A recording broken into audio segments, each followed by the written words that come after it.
Olá, seja muito bem-vinda, seja muito bem-vindo ao nosso curso Renda Fixa do Básico ao Avançado. Nessa aula nós vamos falar sobre os tipos de renda fixa. Como eu já comentei na aula anterior, toda renda fixa é um tipo de empréstimo. Então, quando você investe numa renda fixa, no final das contas você está emprestando o seu dinheiro para alguém ou para alguma instituição e já vai deixar combinado ali como que você vai ser remunerado, né? Já está fixado ali no começo quanto de renda que esse empréstimo vai gerar para você. E uma forma da gente separar os tipos de renda fixa é para quem você vai emprestar esse dinheiro. Então as três grandes divisões são: você pode emprestar para o governo, emprestar para bancos ou emprestar para empresas. No caso de empréstimo para governo, o mais comum e o que a gente tem acesso como pessoa física é o tal do Tesouro Direto. Provavelmente você já ouviu falar. E dentro do Tesouro Direto a gente tem diversos tipos de títulos diferentes ali, que em aula futura nós vamos explicar a diferença, tá? Mas a grosso modo você tem Tesouro Selic, que a gente fala que é o pós-fixado, que está atrelado à taxa Selic. Você tem também lá Tesouro IPCA, IPCA+, que é o IPCA que vai ser a inflação acumulada de um determinado período, mais uma taxa, por exemplo, IPCA mais 4, aí você tem o Tesouro IPCA+, com juros semestrais, tem o Tesouro Renda+, que foi criado recentemente, lançado agora em janeiro de 2023, que é um título com foco em aposentadoria, que você fica uma fase ali acumulando, sem ele te pagar juros, e chega numa data determinada ele vai começar a te pagar juros, corrigido pelo IPCA também, mais uma taxa ali pré-fixada, tá? E temos também o título pré-fixado especificamente, que você coloca ali, vai ser 14% ao ano, tá? Cada grupo desse aqui tem suas vantagens e desvantagens e nós vamos aprofundar nisso numa aula futura, tá? Aqui o nosso foco é falar das características principais em função do emissor, né, de para quem você está emprestando. Então, se você entra lá no site do Tesouro Direto, você tem lá pré-fixado, Selic, IPCA+, você consegue ver as taxas que estão disponíveis os títulos, tá? E até simular quanto que renderia, enfim.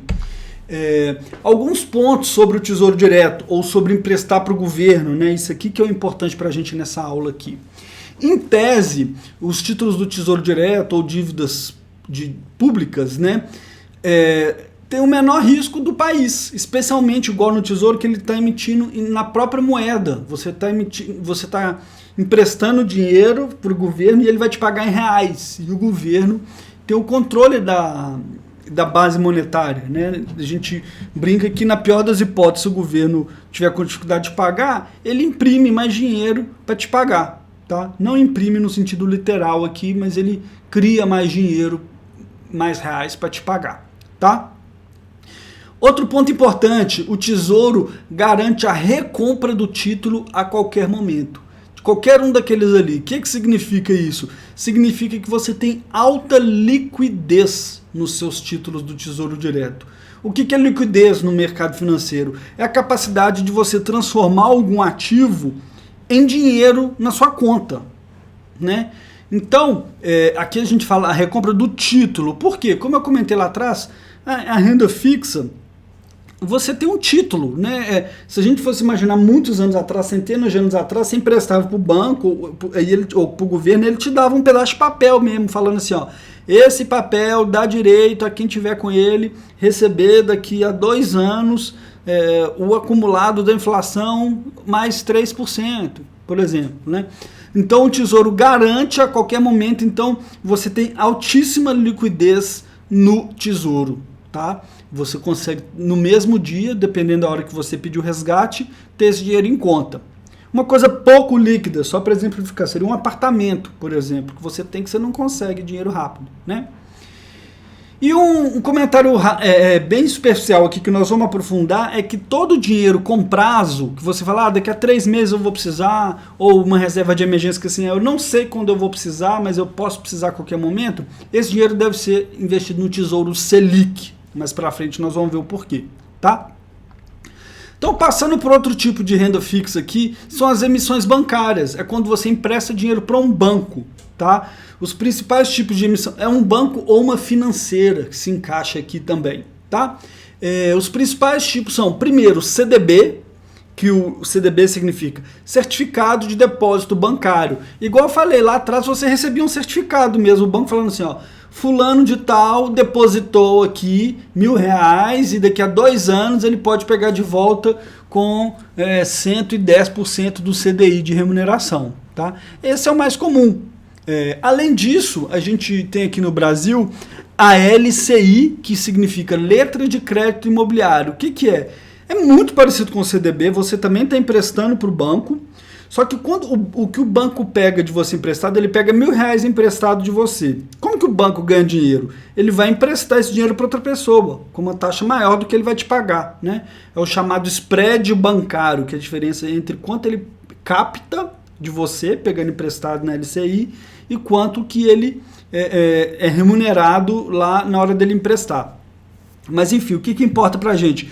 Que a LCI, ele é um dinheiro carimbado, que a gente fala, tá? Ele só vai poder emprestar esse dinheiro que ele pegou emprestado de você para crédito imobiliário, tá? Para o setor imobiliário de um modo geral. E vale comentar que a LCI, ela é isenta de imposto de renda para você que emprestou dinheiro para o banco. O governo fez isso tanto na LCI quanto na LCA para incentivar esses setores, né, que são importantes para o país. E, como eu já adiantei, a gente tem também a LCA, que é a Letra de Crédito do Agronegócio, que é isento de imposto de renda também. Mas é basicamente a mesma coisa que um CDB, que você está emprestando dinheiro para o banco, e lá na frente ele vai te pagar a taxa que você combinou, certo? Assim como a LCI, a LCA é isenta. Eu gosto de comentar aqui que as pessoas acham que quando você está colocando dinheiro numa LCA, esse dinheiro o banco vai usar só para emprestar para grandes multinacionais gigantes, e não necessariamente, tá? Uma LCA, ela pode, o banco pode usar aquele dinheiro para financiar também um pequeno produtor que vai ali comprar sementes para o plantio ou trocar uma máquina, enfim, eu só que gosto de chamar a atenção disso.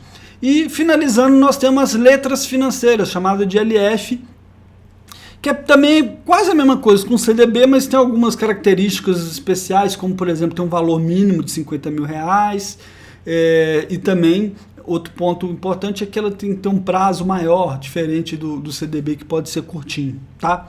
Mas são bem parecidos aí. Alguns pontos aí das emissões bancárias, né? Elas são o segundo degrau numa escadinha de risco da renda fixa. Como eu falei, o tesouro é o menos arriscado, tá? E depois vem as emissões bancárias. Mas é importante a gente saber que o risco de um CDB pode variar em função do rating ou da segurança de um banco, né? O que é o rating aqui? É porque a gente tem umas agências de rating, que são agências de classificação de risco. Você tem lá o Moody's, Fitch, enfim, algumas agências que olham para o balanço do banco e falam, esse banco aqui, esse CDB desse banco é AAA, ele é muito seguro. Né? Tem o outro banquinho que é B-, que é menos seguro. Enfim, é importante entender isso, tá? Geralmente, o que acontece? Você lembra lá quando eu dei o exemplo do primo, que você desconfia mais? Um banco médio que vai ter uma taxa melhor. Então, para você emprestar para o Itaú, ele te paga 90% do CDI. Algo que, ao meu ver, está muito errado, porque ele é o segundo degrau, né? Se você pode colocar lá no Tesouro Selic e ter 100% da Selic, por que você vai emprestar para o Itaú, que é um pouco mais arriscado, a 90%? Né? Mas tem muita gente já ficando esperta nisso aí e optando pelo Tesouro Selic.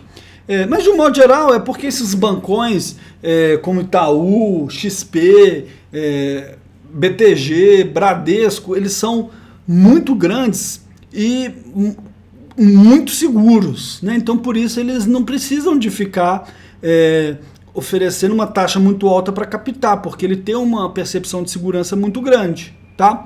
Agora, se você vai para bancos de nível médio, por exemplo, BMG, Banco Paine, Omni, coisas desse tipo, esses bancos já te oferecem uma taxinha um pouco maior, porque o risco dele é um pouco maior.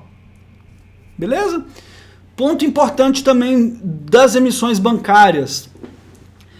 Elas contam com FGC, tanto o CDB, LCI, LCA, você vai ter o FGC lá. O que é o FGC? É uma espécie de seguro, é o Fundo Garantidor de Crédito, que se aquele banco quebrar, o fundo garantidor ou esse seguro vai te pagar quanto que o banco teria que te pagar. Tá? Importante comentar que tem um limite no FGC que é até 250 mil por instituição, então por banco.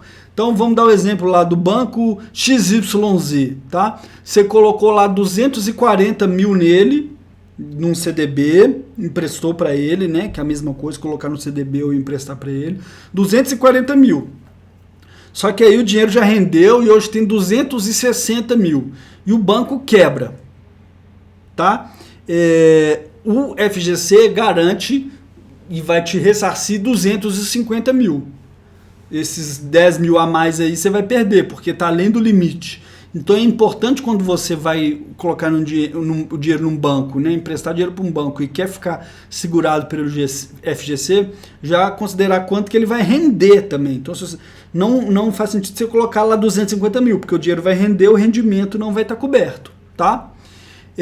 Outro ponto importante, ele tem um limite de 1 milhão por CPF. Então vamos supor que você colocou 250 mil em 5 bancos diferentes. Você colocou 200 e hoje tem lá 250 mil em 5 bancos diferentes.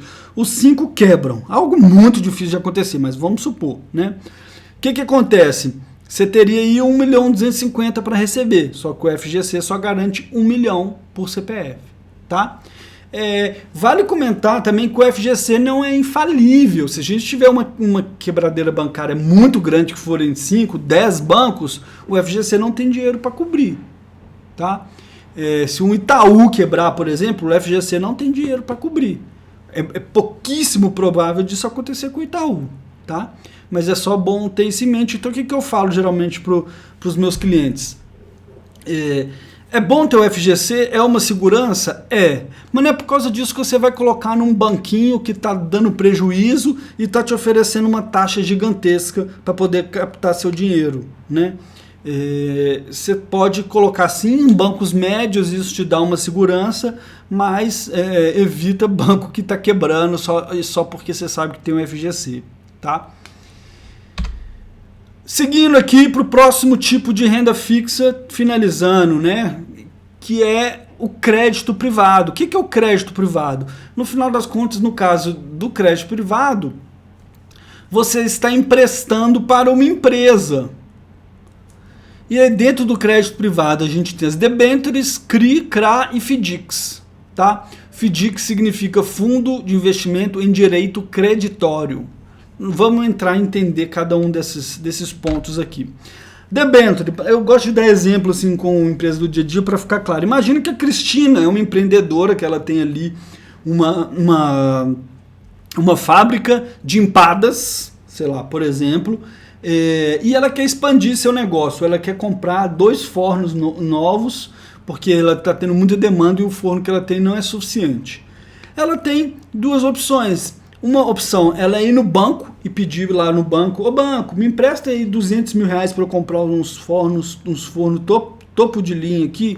Aí o banco vai falar: ô Cristina, eu te empresto sim, só que eu vou te cobrar 200% de CDI para te emprestar. Aí a Cristina fala: não, caro, né? Aí o que ela tem de opção? Ela pode emitir uma debênture, que é chegar e pedir dinheiro emprestado para... ela tem uma prima que é muito rica, que tem muito dinheiro. Ela fala: prima, aqui o meu negócio está precisando de 200 mil reais para eu comprar um forno novo. Você me empresta esse dinheiro e eu te pago? Eu não, a empresa, né? Empresta dinheiro para a empresa. Aí significa que essa empresa vai ter emitido uma debênture, tá? Eu dei esse exemplo aqui da Cristina, né? Mas é óbvio que quando a gente fala de debêntures, a gente está falando de empresas maiores. Nós estamos falando de empresas SA e a maioria delas empresas de capital aberto, empresas negociadas em bolsa. Então nós estamos falando em exemplos de empresas que têm debênture: Petrobras, Vale, Localiza, são empresas muito grandes, tá? Então, é importante entender isso, que com uma debênture você está emprestando para uma empresa, nada mais que isso. Elas podem ser incentivadas ou não. Também tem alguns setores, por exemplo, de infraestrutura que é incentivada. Então, uma empresa de transmissão de energia elétrica pode emitir uma debênture para construir uma nova linha, uma nova torre de transmissão. E essa debênture é incentivada. Quem comprar essa debênture, quem investir nela, vai ter os juros, né, e todo o ganho de capital ali isento de imposto de renda, tá? Outros dois tipos aí que parecem muito difíceis, mas é relativamente fácil de entender, são a CRA e a CRI, tá? A CRA tá ligado ao agronegócio. O que é uma CRA? Imagina o seguinte, imagina uma instituição financeira que ela empresta para um monte de produtor rural, e esses 1.000 produtores, e esses produtores vão pagar ao longo de 5 anos. Só que esse banco quer o dinheiro hoje. O que ela faz? Ela pega essas dívidas, que a gente chama esses recebíveis, né, que ela tem, vai lá numa securitizadora que empacota isso num CRA e vende, põe lá na XP, por exemplo, para quem quiser. Aí você, como investidor, compra essa CRA e no final das contas a remuneração do produtor, ao invés de ir para a instituição financeira, vem para você, porque a securitizadora já passou o dinheiro para o banco. Então é uma forma do banco, a instituição, adiantar aquilo que ela tem para receber, tá? Seja no agronegócio ou seja ao imóvel. Pode ser uma instituição financeira, pode ser uma construtora, que também é muito fácil de entender. Imagina que tem uma construtora que fez um prédio. Então ela tem 100 apartamentos e ela fez o financiamento para essas pessoas. Então ela vai receber ali ao longo de 20 anos 100 milhões, tá? Só que ela quer esses 100 milhões hoje para fazer outro prédio.